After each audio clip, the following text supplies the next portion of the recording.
Retour sur les combats au sabre laser qui ont opposé Dark Vador et Obi-Wan Kenobi dans les films et séries de l'univers Star Wars. C'est donc à 3 reprises qu'Obi-Wan Kenobi et son ancien padawan Anakin Skywalker, devenu Dark Vador, ont croisé le fer, ou plutôt le sabre laser durant les divers films et séries dérivées de l'univers Star Wars.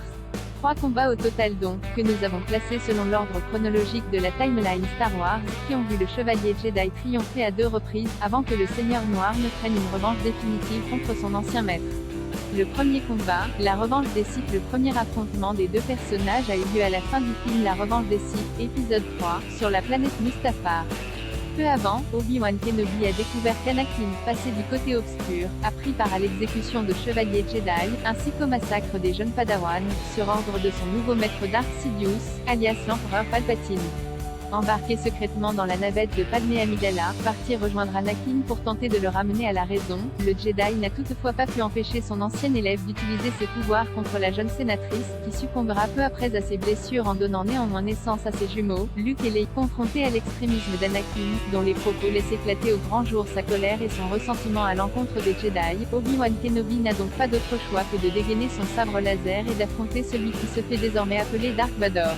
Leur affrontement fratricide s'achève dans la douleur, alors qu'Anakin se fait trancher les membres suite à une manœuvre à haut risque. Grièvement brûlé par la rivière de lave qui parcourt Mustafar, Anakin crache toute sa haine envers Obi-Wan, lequel abandonne son padawan dans ce qu'il pense être ses tout derniers instants. Mais ce dernier sera finalement sauvé in extremis par son nouveau maître Palpatine, lequel lui a confectionné une armure noire, marquant la naissance officielle de Dark Vador.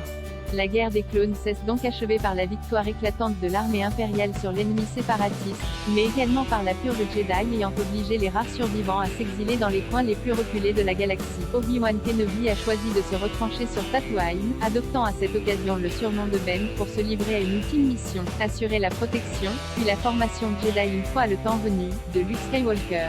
Le deuxième combat, Obi-Wan Kenobi 10 ans après leur combat sur Mustafar, Dark Vador et Obi-Wan Kenobi se sont de nouveau affrontés dans la série Obi-Wan Kenobi.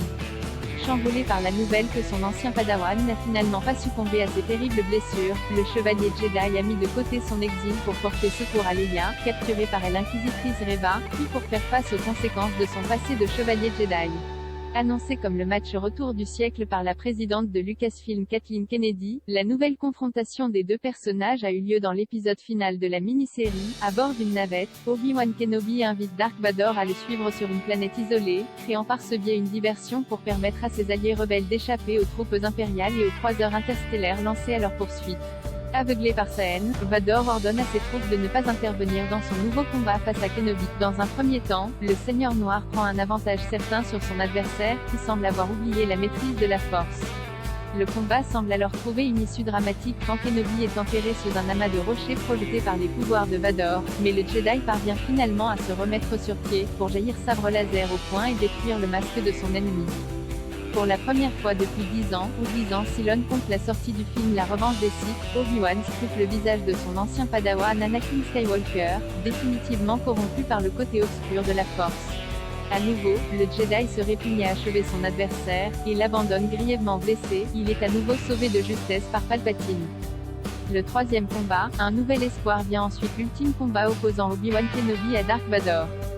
Ce dernier intervient à la fin du film Un Nouvel Espoir, épisode 4, alors que le Jedi participe à une opération de sauvetage de la princesse Leia, encore, en compagnie de Luke Skywalker, du contrebandier Han Solo et du Wookiee Chewbacca, ainsi que des droïdes C-3PO et R2-D2. À peine arrivé au sein de la station orbitale de l'Étoile Noire, Kenobi quitte ses compagnons d'armes, prétextant à les désactiver le système de sécurité pour leur ouvrir l'accès au niveau carcéral de la base spatiale. Grâce au pouvoir de la Force, Kenobi ressent la présence de Vador et l'imminence d'un piège prêt à se refermer sur le groupe des héros. Le face-à-face tant attendu intervient finalement alors que Luke, Leia, Han et Chewbacca se précipitent dans le hangar pour fuir les Stormtroopers et s'échapper de l'Étoile Noire. Après quelques passes au sabre laser et un bref échange, Obi-Wan utilise la force pour attirer à lui les Stormtroopers et permettre à ses compagnons de regagner leur vaisseau. S'offrant un dernier regard vers Luke, à qui il venait d'apprendre les rudiments de l'art Jedi, Kenobi ne cherche pas à éviter le coup de sabre laser que lui porte Dark Vador, et disparaît mystérieusement au moment où la lame entre en contact avec son corps. Cette troisième confrontation a donc enfin permis à Anakin de prendre le dessus sur son vieux maître. La série Obi-Wan Kenobi et les 2 trilogies Star Wars sont à retrouver en intégralité dès à présent sur la plateforme Disney+.